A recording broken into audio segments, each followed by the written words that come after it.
Okay, I'm very excited to have another recovery interview today. Today I'm speaking with Carrie Wen from the US.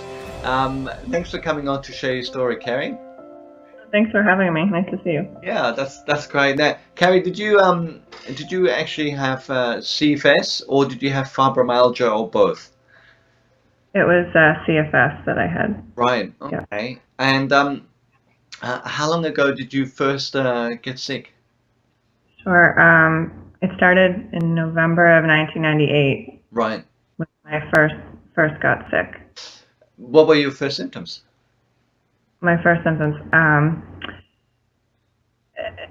The main symptoms were this overwhelming exhaustion, and then this constant lightheaded, dizzy feeling Right. that wouldn't go away. Even when I was lying down, even when I was trying to sleep. So those were the two main symptoms I had, and any increase in exertion would just completely deplete me. Put me into bed for days at a time, and just just completely overwhelming Yes. my body. Yeah, So and what happened? I yeah. mean, did you go to the doctor? Sure. Well, see, I was in high school. I was a junior in high school, and I was an athlete. I was always playing sports, and it was actually my first day of basketball practice, my junior year, and I collapsed on the court. I had gone from being what I thought, as a completely healthy person, in good shape, kind of, at the top of my game, so to speak, and over the course of a matter of minutes, I was just completely overwhelmed by the exhaustion, the dizziness, the lightheadedness, unlike anything I'd ever experienced before, and I collapsed, and it took me 6 years to work back from that moment. Wow. Wow. Yeah. It's funny how we have these moments where we suddenly realize something is drastically wrong. It clearly sounds like yours would have been quite a dramatic or a shock. But had you been feeling sick for a little while leading up to the basketball game? No, no, and it was just a practice. It was the first practice of the season. No, nothing to that extent. Right. As I looked back on the experience, I thought back to my soccer season a few that had ended a few weeks before, and the weeks leading up to basketball, and I remember feeling a little bit slower. Had to work a little bit harder at Mm. what I was doing, but nothing serious. It was just, I was pushing through it, and I was able to push through it, and it was Hmm. nothing like what was to come. So I think there probably was a gradual slowing down, but it wasn't You, anything that alarmed me. yeah, Yeah. you could just push through it until you got to a point where you couldn't push through it. Yeah. Right. It just felt like something broke. Yeah. So, can you tell me, Carrie, what did the doctor say? We didn't have answers for a long time. I spent pretty much the rest of that school year, doctor to doctor, labs, tests, trying to figure out what was going on, and it became the game of ruling everything out. Right. And all the tests were coming back negative, and uh, we just didn't have answers. So I started seeing a psychiatrist and a psychologist, because people were starting to think maybe it was just depression, or not to minimize depression or anything like that, but or maybe it was all in my head, because the tests were coming back negative, and it was framed to me sort of as having someone to talk to and have support. So I went, and the psychiatrist put me on a couple of medicines to sort of boost me up. I started taking Zoloft, the antidepressant, and lorazepam for sleep, and they helped not with my symptoms, but sort of to give me a little bit of help. Sleeping, certainly Yes. the lorazepam helped me to be able to sleep, because up to that point I really wasn't able to sleep well at all. You're constantly dizzy, and you're so tired, but you can't get that rest. Yes. Um, Yes. So, and yeah. it sounds like you had a whole lot of symptoms besides the tiredness and the exhaustion. There was sleeplessness. Did you have other physical and mental symptoms? Well, the dizziness and lightheadedness and exhaustion certainly were the two biggest. It's funny when I think back to those years, it's hard to remember a lot of it. It was such a blur. It becomes Uh, a blur. I know what you mean. it does become a blur, and I think that you hear a lot of times about how it affects your brain and your mental functioning, and I probably did have some of that. It's hard to know Yeah. because it was you feel so awful. You're just suffering, and Yeah. and everything's different, and You feel so sick that you're not doing enough to know that you're not that your brain's not working properly because you never even get to that point, do you? right, yeah, exactly. You can't see very far in front of you. Yeah. Yeah, So you said you also had the dizziness. Uh, yeah, I imagine, especially upon rising. Would that be true? Like when you're yes, standing up yes, but it was that feeling all the time. all the time. And did you Really, have problems with your gut? I did, but what I never put it together until later on. Right. I was, yeah, no one had ever kind of put those together, and I didn't put them together Yeah. at the time, but I did have issues with that. Yes. Right. Um, were there any sort of other symptoms that you can think of as well around that time that you might have experienced? Did you have any I think strange, really weird things that you didn't want to tell the doctor because you felt embarrassed? no, I don't, not that I remember. I mean, Yeah, I was just so overwhelmed by the dizziness and exhaustion pretty much was just, that was you know, enough. consuming. Yeah, and like I said, like anything else I was feeling was Yeah, so secondary that it didn't matter. it didn't bother me as much. Yeah. No. Kerry, did anything happen in the lead up to you getting ill like this? If we think about the 18 months before that, were there any big sort of physical or life or sporting or emotional events? No, that's a good question. Um, life was busy. My mom, a year or two before, had been diagnosed with breast cancer. So, Right. she was ill, and I'd watched her go through the chemo and the radiation. So that was probably the biggest upheaval, I guess, in my life at that time. But she recovered, and she Yeah. was okay, and Was that a big shock for you? yeah, Yeah. yeah, it was. Yeah. And okay. And tell me, from there on, did you get a diagnosis early on, or did your illness get worse? Did it get better? I mean, what happened that after that year? Well, it was still the same year. So this is my junior year of Yeah. high school, and coming into the spring towards the end of that year, I went to see the next doctor because I just, on to the next doctor, on to the next doctor. So I was meeting with a new doctor, and sat in the office, and he reviewed, my whole workup and looked at the calendar and went over these symptoms I were having that were very consistent, and said, well, you're coming right up on that 6-month period. So, he says, I think it's one of two things. It's either fibromyalgia or chronic fatigue syndrome. And because you've ruled everything else out, and, these symptoms have been happening consistently. And so I hadn't heard of either one. And I said, okay, fibromyalgia, that sounds scary and terrible. And chronic fatigue syndrome, that sounds like a joke. That was my first thought, okay. And he asked me about pain and like muscular pain and that sort of thing. And luckily that's not something that was part of my illness. And he tested parts of my body to see if I had pain and tenderness, and I didn't. So that was ruling out the fibromyalgia, I guess. And so that's what I was left with, was the chronic fatigue syndrome. And Right. that's how we arrived at that. And then what happened from there? did you get more symptoms, or did the symptoms start to wear off, or?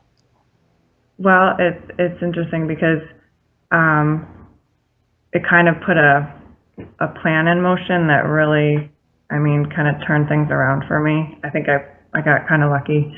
Um, let's see.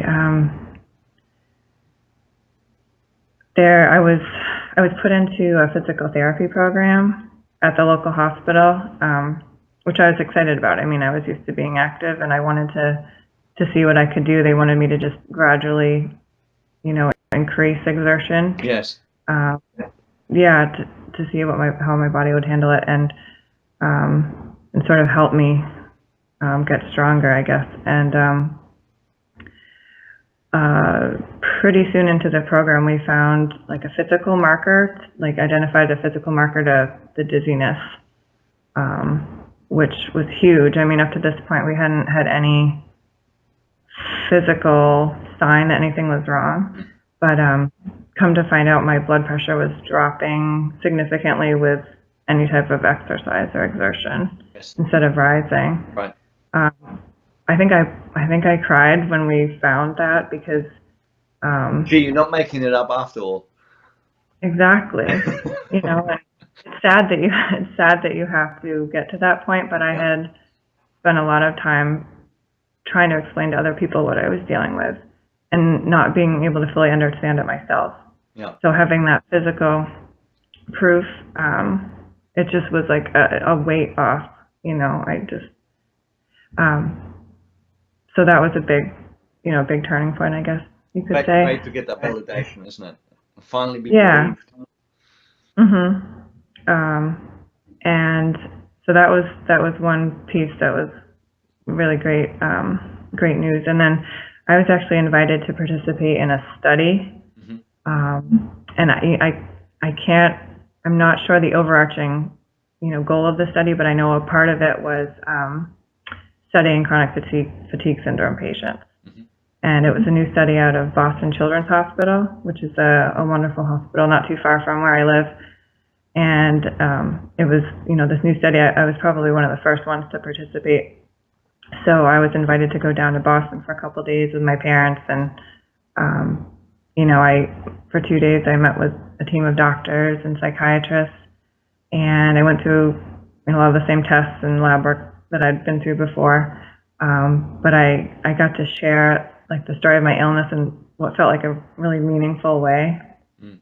And looking back, like at the time, I don't think I even appreciated that opportunity as much. I mean, how many people get that chance, I guess. Mhm.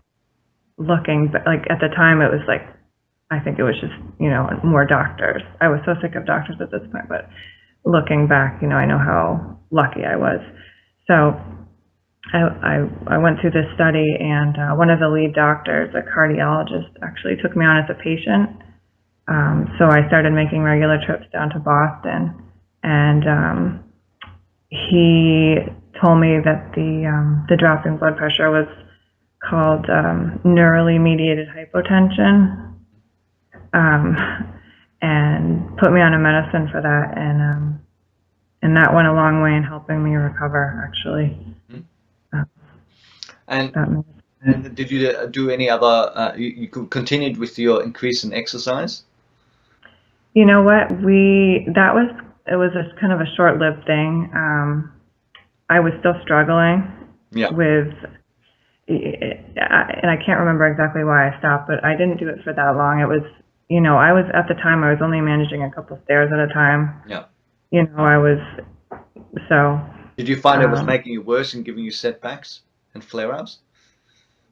Yeah, I mean, I wasn't able to do much, so I think that was probably part of it. Yeah, Yeah. So then yeah. how did you, so what I mean, how long were you then sick? I mean, did this helped, obviously, some of this medication to help you with the hypertension? Um, did you do anything else? Did you continue to see a psychologist as well I don't think I did after you got that physical after confirmation? I went through this study Right. and all that stuff. Yeah. So, Um, so what happened next? all right. So now I'm into my senior year of high school. Yeah. And so junior year, I was very on and off with school. You know, I was,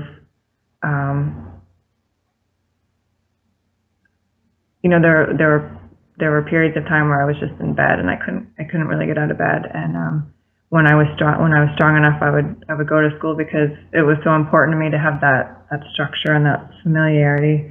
The psychologist actually had like brought up the idea of dropping out or taking time off, and that scared me more than a lot of other things, just because it was really the center of my universe, I guess, at that age, and I didn't want to lose that. So junior year was tough for me, and I would drag myself to class if I didn't, you know, go to the nurse's office and have to go home. But and so junior year, I was keeping my head on the desk in class and listening, but that's about all I could do. And in senior year, I looked much more like a normal person. You know, I was able to get myself to class much more regularly, and I'd have my head up, you know, participating Yeah. more in class. And I think it was the medicine, actually. It was midodrine that I was taking, and it would keep my blood pressure at a high level, and that's when I felt the best, was when my blood pressure was very, very high. Mm-hmm. So I made it through senior year. I wasn't able to play sports again in high school. But I graduated, you know, I graduated on time, high school, and then I went off to college with my medicine and my fears of, you know, going backwards. And the funny thing is, the college I chose in large part because of the basketball coach. I mean, basketball was a huge love for me, and the fact that I had, you know, had that taken away from me so like dramatically and quickly, it was hard for me. So there was, in high school, there were a few coaches who were recruiting me to play, and as I was ill longer and longer, those coaches stopped getting in touch and contacting me. But I had one coach left, and he had pretty much told me, you know, I'll wait for you to be better. I'll wait for you to be well. You have a spot on the team. That's nice. And hearing that, I mean, he believed in me, and so I went to that school, and with the thought that I would try, you know, I would try to see what I could do on the team. And I wasn't able to play ultimately. You know, I just wasn't there physically. I wasn't well enough, but I went. That's why I went to that college. It's kind of funny. And once I finally gave up basketball totally, it allowed me to sort of just settle into more like a simple, quiet routine, getting to class. And once I gave up sports, it was less about explaining myself to people. You know, why aren't I playing? Why am I sitting on the bench? Why, you know, which I hated. I hated talking about the illness. So you started to rest more, I suppose, because you weren't pushing yourself, and at the same time you stopped talking so much about the illness because you didn't have to keep explaining yourself. Right, exactly. It wasn't forefront in my mind and my routine, exactly. So So you're able to concentrate more on your studies and things, I guess. Right, yep. So what happened then? Yeah, so I guess you would say the next 3.5 years or so of college, I was doing that. I was just trying to be normal. Yes. And I think I felt, you know, eventually I got to the point where I felt like that I wasn't living so much with an illness as I was just living. And I think it took me probably to senior year to feel that way, and it was very gradual. But I just started feeling stronger, and I'd have strings of days where I felt normal. And, you know, I didn't have the dizziness.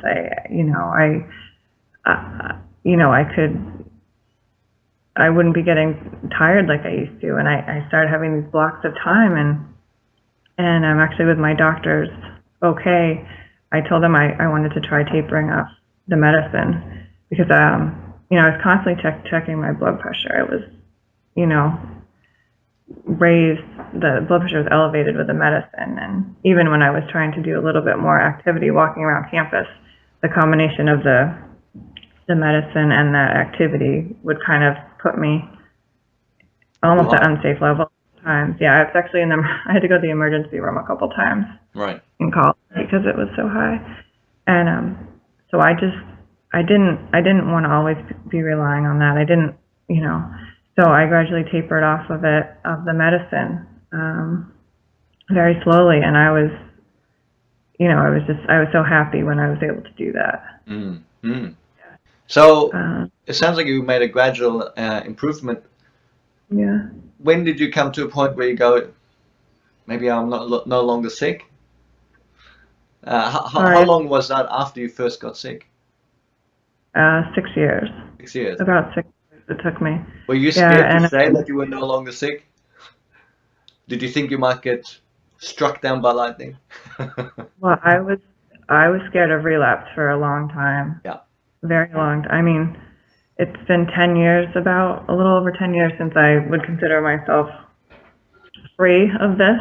Yes. And probably 5 or 6 years I was very scared of Relapse. doing anything over, yeah, I just relapsing. And Yeah. but it kind of, like, the timing was so funny because I was tapering off this medicine as I was getting ready to graduate and go off into the real world and get a job. And so I graduated in the spring of '04. I actually graduated at the top of my college class. Oh, well done. First semester. Congratulations. Thank you. And I was lucky enough to receive several awards, and it was just, I don't know, it was after all I'd been through, Yeah. getting to that point and being back in high school and thinking about, well, maybe I should drop out, maybe I shouldn't try. So it was definitely a balance of knowing when to stop and when to keep going. And and I got lucky too, I think I got lucky with the doctor I ended up with and the medicine just working for me. I know everyone's different and what they respond to, but so I had a good experience finishing up with college, and I got a great job opportunity off after graduation. And so, off I went. I soon after, I think, yeah, soon after I graduated, I wasn't on the medicine anymore, and I was scared, but I wanted to try, and I was okay. Great. After that, I was okay. What do you think? Did you do anything else that contributed to your recovery?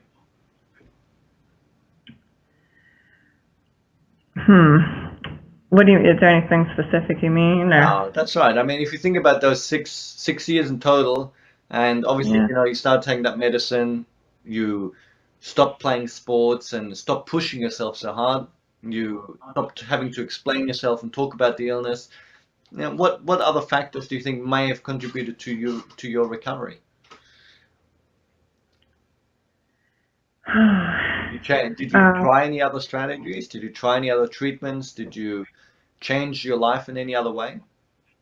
Well, that's good. I mean, I didn't really try any other treatments. I remember when I was first diagnosed, I wanted to read about chronic fatigue syndrome. I wanted to know more.